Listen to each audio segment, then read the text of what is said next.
Joe was driving toward the military base when everything changed in a split second. An orange pickup suddenly cut him off, sharp and aggressive, and the rage exploded inside him before he could stop it.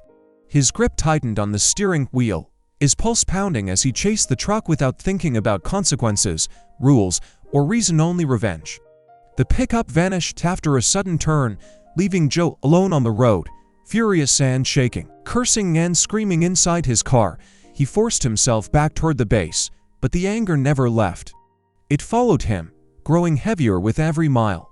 When Joe pulled into the base parking lot, his blood ran cold. The orange pickup was there. Something inside him snapped.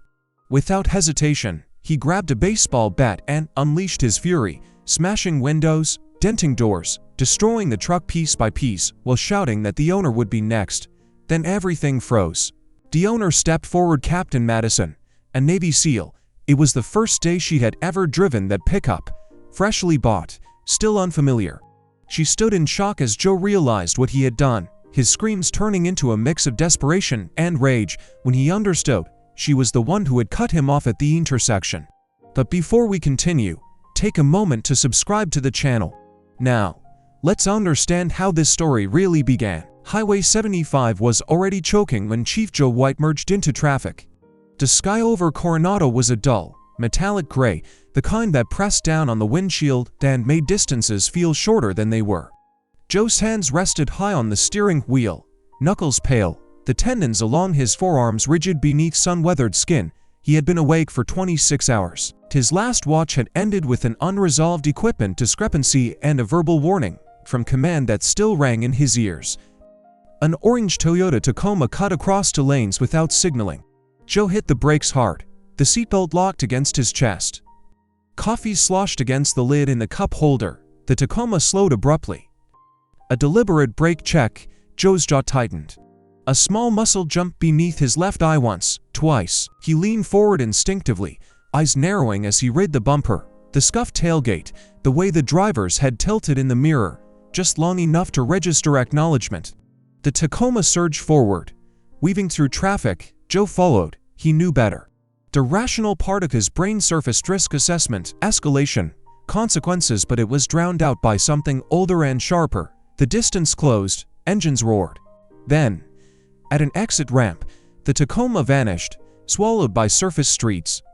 Joe slammed his palm against the steering wheel once, hard, then forced his breathing down into his diaphragm. For seconds in, hold, for out, the technique worked, barely. By the time he reached Naval Base Coronado, his face had settled back into its usual hard neutrality. The parking lot near headquarters was half full. Joe killed the engine, opened the door and froze. An orange Toyota Tacoma sat 3 rows over.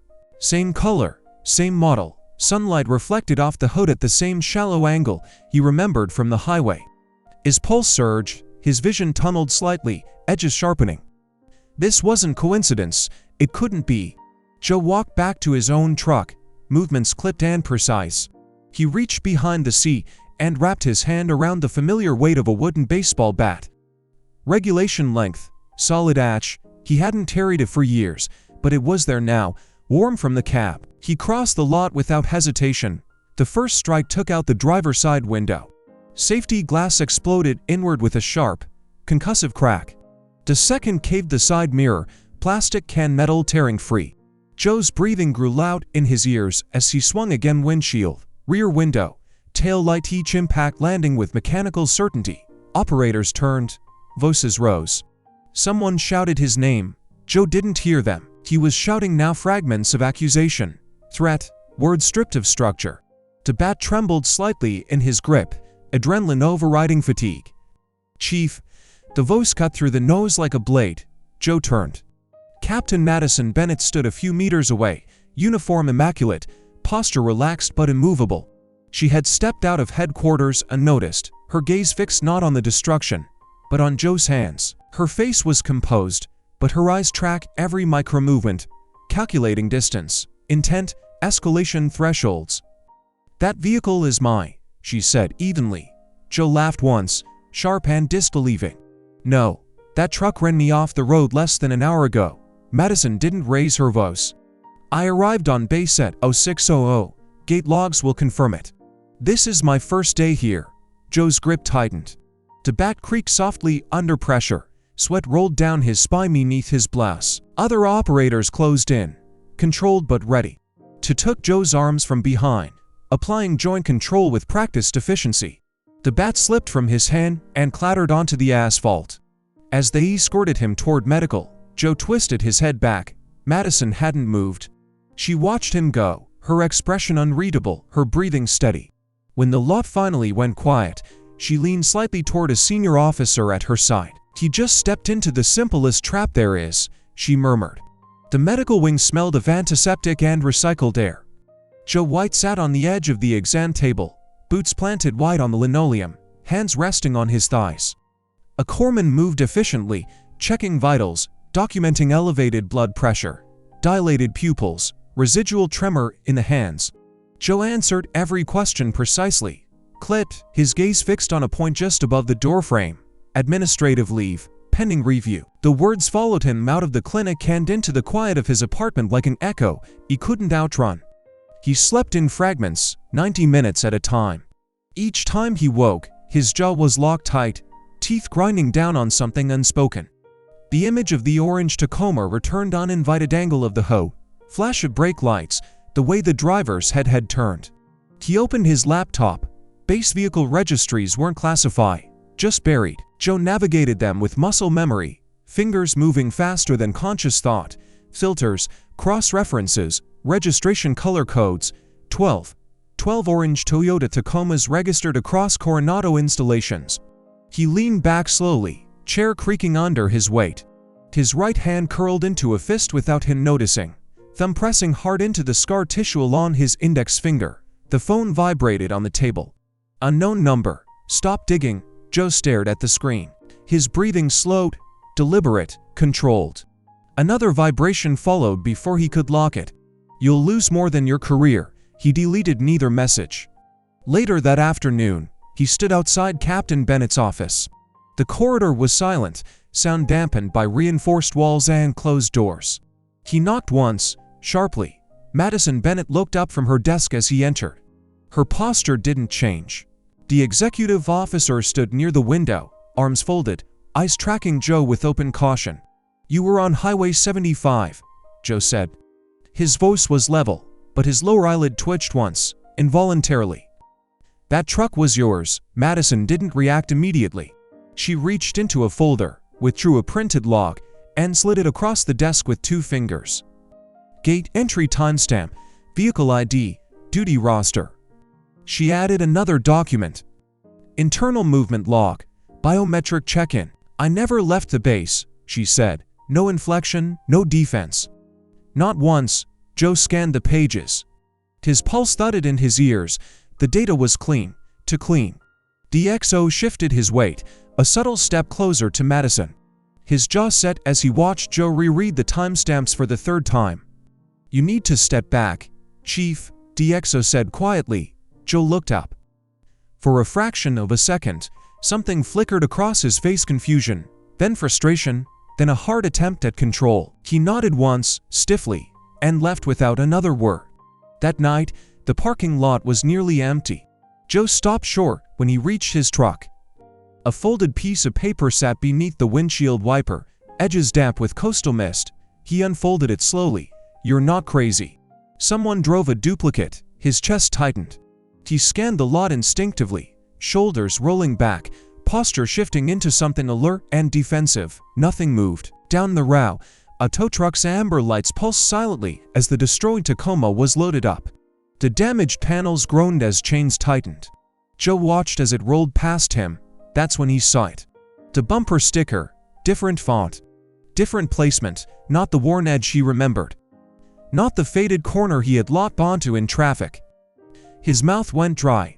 The truck disappeared through the gate. Joe remained where he was, eyes fixed on the empty stretch of asphalt, the realization settling with cold precision. His memory hadn't failed him, it had been shaped. Joe White's apartment was dark except for the glow of the laptop screen. The blinds were half drawn, letting in thin bands of sodium light from the street below. Joe sat at the small kitchen table, forearms resting on the scarred wood, fingers motionless above the keyboard. The screen still showed the vehicle registry results, 12 entries, 12 identical variables. A soft knock sounded at the door. Joe didn't reach for a weapon. He closed the laptop instead, slow and deliberate, listening to the rhythm of the knock, controlled, spaced, professional. When he opened the door, David Nash stood in the hallway, older, thinner. The posture was still there, those shoulders back, weight balanced over the balls of his feet. His eyes moved once, scanning the apartment's interior before settling on Joe's face. "Still keeping bad hours?" Nash said quietly. Joe stepped aside. "You shouldn't be here." Nash entered anyway. They didn't sit. The air between them held the faint tension of unfinished command relationships, of words once spoken behind closed doors. Nash's jaw tightened as his gaze landed on the baseball bat leaning against the wall. Evidence tag still looped around the handle. "You were set up," Nash said. No preamble. Joe's left eyelid twitched. "That's not proof." Nash exhaled through his nose, a controlled release. "Madison Bennett isn't the problem, she's the objective." Joe's hands curled slowly into fists, knuckles whitening. Nash continued before Joe could interrupt. Someone needed her removed without touching her directly. A public command failure, loss of confidence. The kind that ends assignments. Nash stepped closer, lowering his voice. "You were leverage." Joe's jaw worked once. "By who?" "Lieutenant Commander Pierce." The name landed with weight. Nash watched the reaction carefully, the brief narrowing of the eyes, the slight shift in stance. Former NCIS, now sitting in command staff under the guise of compliance oversight. "He's been circling this team for years." Joe's breathing slowed. "Pierce doesn't make emotional moves." "No." Nash agreed. "He engineers reactions." They left the apartment separately. The bar was low-lit and deliberately forgettable, tucked between closed storefronts near the waterfront. The kind of place where conversations dissolved into background noise. They sat with their backs to the wall. Nash kept his voice steady, almost clinical. "Pierce hired a civilian contractor. Clean record, disposable. The Tacoma wasn't registered to base temporary plates. He knew your reputation. Knew fatigue plus provocation would do the rest." Joe stared into his glass. The surface trembled slightly as his fingers tightened around it. "I was the accelerant," Joe said. "You were the ignition system," Nash corrected. Silence stretched between them. The weight of it pressed into Joe's chest, settling behind the sternum. The realization didn't come as panic, it came as clarity. Nash stood. "If you move now, you lose. He's counting on that." Joe nodded once, controlled, contained. Nash turned toward the door and Joe's phone vibrated on the table. An incoming call. "Unknown number." Joe answered. Madison Bennett's voice came through clean and even, as if rooted through a secure line. "I know you spoke to Nash," she said. "If you want your name cleared, come alone." The line went dead. Joe looked up slowly, the bar's dim light catching the edge of something sharpened behind his eyes. Joe arrived at the safe house just after dusk. The structure was unremarkable stucco exterior, blackout curtains drawn tight, no exterior lighting, the kind of place that vanished into a neighborhood by design. He checked the street twice before entering, shoulders squared, movements economical. Inside, the air was cool and still, faintly scented with industrial cleaner. Madison Bennett stood near the kitchen counter, jacket off, sleeves rolled once at the wrist. A tablet lay dark beside her. She didn't turn when Joe entered. "You're early," she said. Joe closed the door behind him, engaging the deadbolt with a soft, final click. "You said come alone."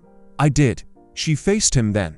Her expression was controlled, but the muscle along her jaw tightened briefly before settling. Her eyes went to his hands empty, then back to his face.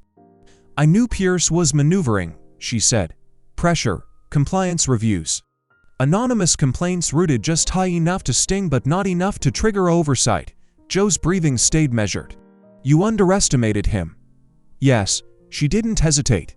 The admission landed cleanly, without defense. "I didn't think he'd use you." Joe's gaze dropped for a fraction of a second. When it lifted again, something harder had set behind it. "The moment I reacted publicly," he said, "he believed the plan worked."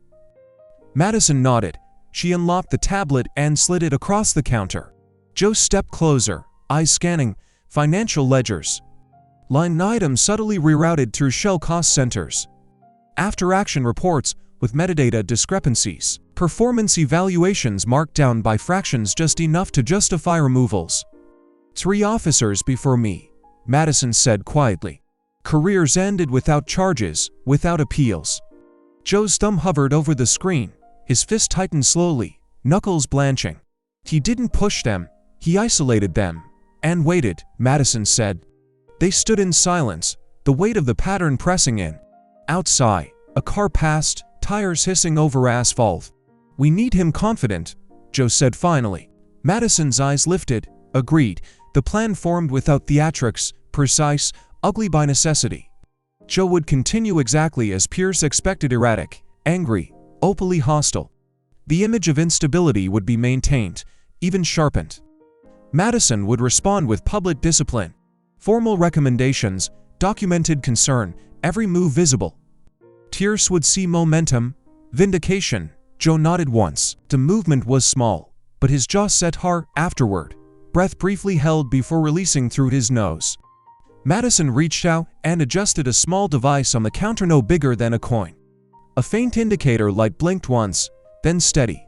This conversation, she said evenly, is compromised. Joe didn't look surprised. On purpose, she met his eyes. He needs to hear it. They spoke again, repeating key points, letting frustration edge into their voices. Joe's tone sharpened. Madison's cooled further. Every word was chosen, every pause deliberate. Miles away, Lieutenant Commander Pierce sat alone, headphones on, posture relaxed. As the feed played, his mouth curved into a slow smile. He leaned back, satisfied, convinced he was watching them dismantle each other. The mess hall was loud, in the way only military spaces ever were, voices layered over metal chairs, trays sliding against steel, the constant hum of controlled disorder. Joe White stood near the center aisle, untouched food cooling on his tray, eyes fixed on the far wall as if holding himself in place by force alone. Madison Bennett entered with the executive officer at her side. Conversations thinned, shoulders shifted. The room recalibrated around her presence. Joe's jaw tightened. A faint tremor passed through his right hand as he set the tray down to hard. The sound cut through the nose like a drop tool. You did this, he said. Heads turned. Madison stopped. She didn't raise her voice. She didn't need to. Chief White, she said evenly, this is neither the time nor the place. Joe stepped forward. The distance closed fast. You flagged me. You buried me under paperwork and reviews until command had no choice. The muscle beneath his left eye jumped once. His breathing had shortened, sharp intakes through the nose, controlled releases through clenched teeth. Madison faced him fully now. Her posture didn't change, but something in her gaze hardened, cooled. You destroyed government property. You created a public disturbance. You required medical evaluation for impaired judgment. Her words landed with surgical precision. You are not being persecuted, she continued.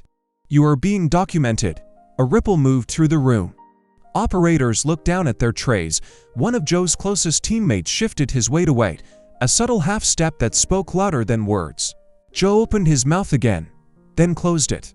His fists clenched at his sides, fingers digging into the seams of his trousers. The silence stretched long enough to hurt. Madison let it. You will stand down, she said. You will follow the process, or you will remove yourself from this command entirely. Her tone never rose. That was what made it final. Joe stared at her for a long beat. Then he nodded one short, sharp hand turned away. No one followed him out. Later, the corridor outside the administrative wing was nearly empty. Joe leaned against the wall, forearm braced, head bowed just enough to shadow his eyes. The tremor in his hand had settled, replaced by a heavy stillness. Footsteps approached, measured, confident. Lieutenant Commander Pierce stopped beside him, maintaining a respectful distance. His expression was sympathetic, almost regretful. Rough room, he said quietly. Joe didn't respond. Pierce waited. Then, softly, you didn't deserve that. Joe's head lifted a fraction. His eyes were flat, unreadable. I can help, Pierce continued, but only if you're willing to finish what you started. Joe's breathing slowed. Finish how? Pierce produced a flash drive from his pocket, holding it between two fingers. Evidence, he said. Files she's been hiding. If they appear in the right place, the command review changes tone. permanently. Joe took the drive.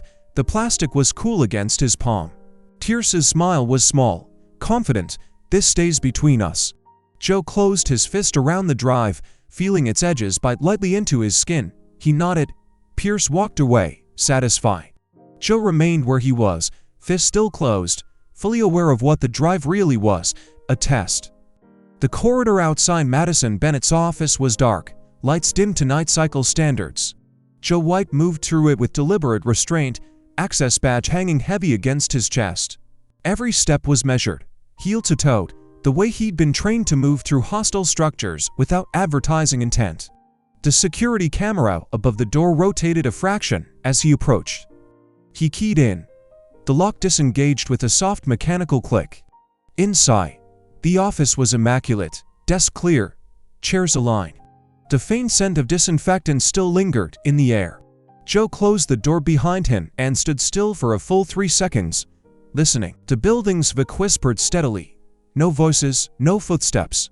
He crossed to the desk and set the flash drive down without plugging it in. From his jacket, he removed something far smaller, a matte black device no larger than a coin. Its surface etched with microports invisible unless you knew where to look. NCIS grade. Passive. Silent. Nash had handed it to him without ceremony, eyes holding just long enough to convey the margin for error. None. Joe knelt, pulse steady, and accessed the terminal housing beneath the desk. His fingers worked with precise economy, no wasted movement. The logger slid into place between the workstation and the network junction, piggybacking without triggering an alert.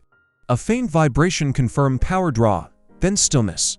Anyone who touched the files now would leave a signature, credentials, timestamps, mirrored data packets routed cleanly to an external buffer, evidence that couldn't be argued down. Joe replaced the panel and stood. His right hand trembled once as he straightened, then stilled as he forced a slow exhale through his nose.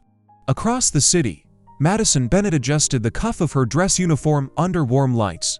The formal event hummed with restrained conversation and polished shoes against marble. Lieutenant Commander Pierce stood beside her, posture relaxed, glass untouched in his hand. Cameras flashed, names were exchanged, appearances were perfect. Tierce leaned slightly closer, his voice low. Madison inclined her head just enough to listen, eyes forward, expression neutral. To anyone watching, they looked aligned. Back in the administrative building, Joe powered down the terminal and wiped the desk with a cloth from his pocket, erasing what little trace he'd left. He paused at the door, shoulders squared, breath briefly held. The hallway erupted, boots thundered, commands snapped sharp, band loud. White light flooded the corridor as military police rounded the corner, weapons up but controlled, fingers indexed. Joe raised his hands slowly, palms open. His face showed nothing, no surprise, no protest. An MP cuffed him with practiced efficiency, metal biting into his wrists. As they led him forward, Joe caught a glimpse of his reflection in the glass eyes, steady, jaw set, the smallest nod to himself. This was the moment, exactly as planned.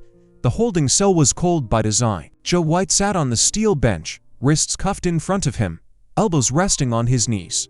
The fluorescent light above hummed faintly, casting a hard shadow along his jawline. He kept his gaze lowered, breathing slow and even, the rise and fall of his chest barely perceptible beneath the fabric of his uniform. The door opened with a muted clack. Lieutenant Commander Pierce stepped inside alone. He paused just past the threshold, eyes flicking once toward the dark dome of the ceiling camera. He reached up and tapped the housing lightly with 2 fingers. The indicator light was dark. Satisfied, he let the door close behind him. Pierce's posture loosened. The stiffness of command gave way to something more relaxed, almost indulgent. He straightened his cuffs, then pulled a chair into place opposite Joe and sat, legs crossed with casual confidence. "You don't look surprised," Pierce said. Joe didn't lift his head. A muscle jumped once near his temple, then settled. His fingers tightened briefly against the steel cuffs before relaxing again. Pierce smiled. "That's good. Means you're starting to understand the board." He leaned forward, forearms resting on his thighs. "This didn't have to end like this," he continued, "but you made yourself useful." Joe's eyes lifted slowly. They were flat, unreadable. "You wanted me to break," Pierce nodded. "I needed you to react." Volatility is easy to document. He tilted his head slightly. watching for a response. Highway 75 was the cleanest option, Joe's jaw said. His breathing hitched for half a second before smoothing out again. Yes, Pierce went on, almost conversational. I hired the driver, temporary plates, no connection back to me. He knew exactly when to cut you off and how hard to hit the brakes. Tierce's smile widened, just enough to show teeth. Predictable stress response, textbook. Joe's left eye twitched. He swallowed once, throat working. And once you lost control, Pierce said, everything else fell into place. Medical evaluation, administrative leave. Loss of confidence, he shrugged lightly.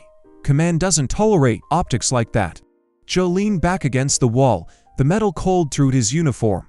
And Madison, Pierce's expression sharpened with something like satisfaction. Collateral, he said.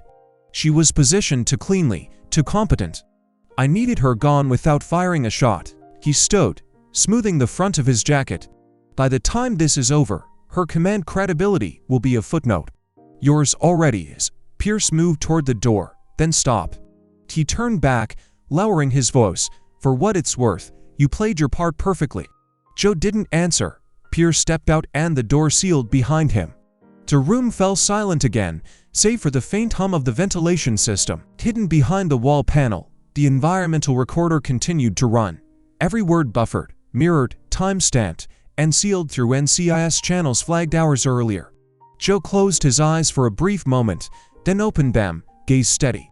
Tierce walked down the corridor, confident, unaware that his victory had already been archived. The tribunal chamber was austere and windowless, designed to eliminate distraction. Flags stood rigid behind the panel of senior officers, their uniforms pressed to ceremonial precision. Joe White sat at the defense table, hands folded, posture straight despite the weight of the moment. The faint mark from the cuff still ringed his wrists, pale against his skin. Lieutenant Commander Pierce took the stand first. He spoke smoothly, voice calibrated for authority and restraint. He described a pattern of instability, fatigue, poor impulse control. Each phrase landed with rehearsed clarity.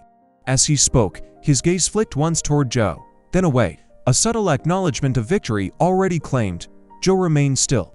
His breathing stayed low, controlled, the slow expansion of his chest barely visible beneath the fabric of his uniform. Only the tightness at the corner of his mouth betrayed the effort it took to remain unmoved. When Madison Bennett was called, she rose without hesitation. Her steps were measured as she approached the stand, heels striking the floor in steady rhythm. She took the oath, hands still, eyes forward. For a moment, she said nothing. The silence stretched, heavy enough to press against the walls. I request permission to present evidence, she said. The presiding officer nodded once. Madison turned to the console beside her. Her fingers moved with practiced precision as the display activated behind the panel. Numbers filled the screen first. Financial transfer, small amounts routed through layered accounts, dates aligned with key personnel actions. A murmur rippled through the room, then died as the next file appeared. Access logs, time-stamped, credentialed. The trail leaped inward, not outward. Tierce's jaw tightened. He shifted in his seat, the first crack in his composure.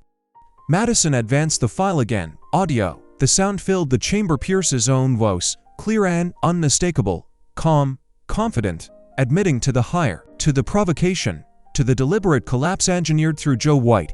Joe's head remained bowed, eyes closed for a fraction of a second as the words echoed through the room. The silence that followed was absolute. Pierce stood abruptly, chair scraping against the floor. His breath came shallow, sharp through his nose. This is a procedural violation, he said, voice tightening. I need counsel. He turned for the exit. Two military police stepped into view, blocking the doors with immovable calm. Tierce stopped short. The alarm sounded without warning. A rising, oscillating wail cut through the base, reverberating off concrete and steel. Red strobes ignited along corridors and hangars as the automated lockdown protocol engaged. Blast doors began to slide. Personnel froze, then moved with conditioned speed. Lieutenant Commander Pierce ran. His breath came shallow and fast, jacket half-buttoned, eyes darting with a hunted sharpness. At the perimeter corridor near the hangars, a lone security guard stepped into his path. Tierce closed the distance before the man could speak, driving a shoulder into his chest. The guard stumbled. Pierce's hand snapped to the holster, fingers clamping hard. There was a brief struggle, boot scraping, fabric tearing, then the weapon came free. Pierce didn't look back. The training helicopter's rotors were already spinning, blades thumping the air with slow, deliberate power. Ground crew shouted, hands raised in confusion as Pierce broke from the shadows, weapon visible now, arm rigid with panic-fueled intent.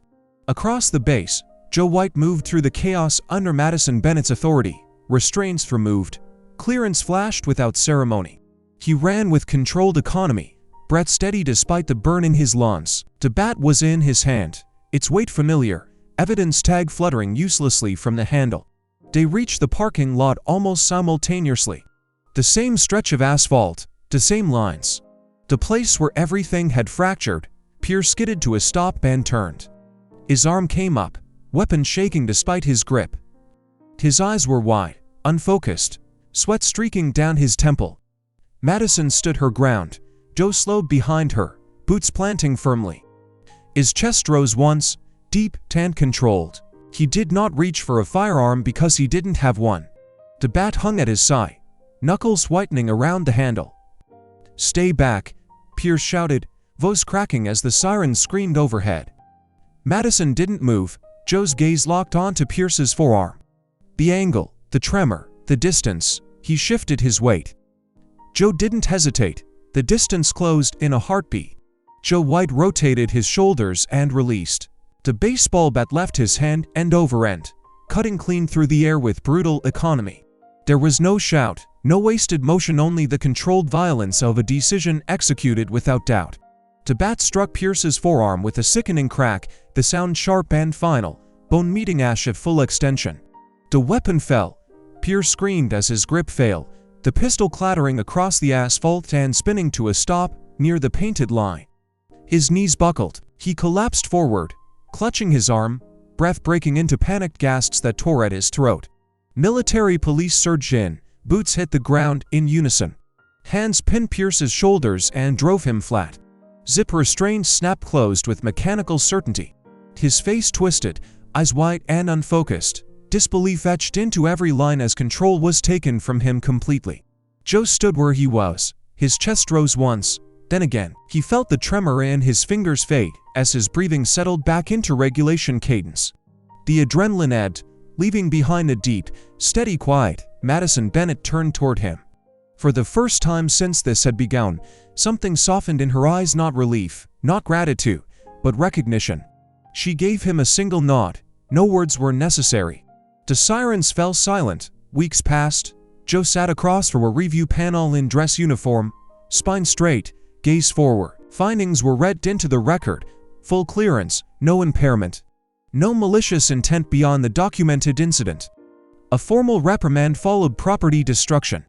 He accepted it without comment, signature precise, pen lifted and replaced without ceremony. Outside the building, sunlight cut clean and bright across the lot. An orange Toyota Tacoma waited. Madison stood beside it, jacket draped over one arm. She reached into her pocket, tossed the keys in a clean arc. Joe caught them without looking. "Consider it a signing bonus," she said. Joe glanced at the truck. Same color, same model, no ghosts attached to it. Later, he drove toward the gate, windows down, the engine's low hum steady beneath him. At the final intersection, another driver cut across his lane without signaling. Joe's jaw tightened for half a second. He exhaled. A corner of his mouth lifted, not amusement, not resignation, but control reclaimed. He eased off the accelerator and let the driver go. If you appreciate grounded, cinematic military storytelling like this, stories about discipline, consequence, and quiet professionalism, subscribe to the channel and stay with us for more.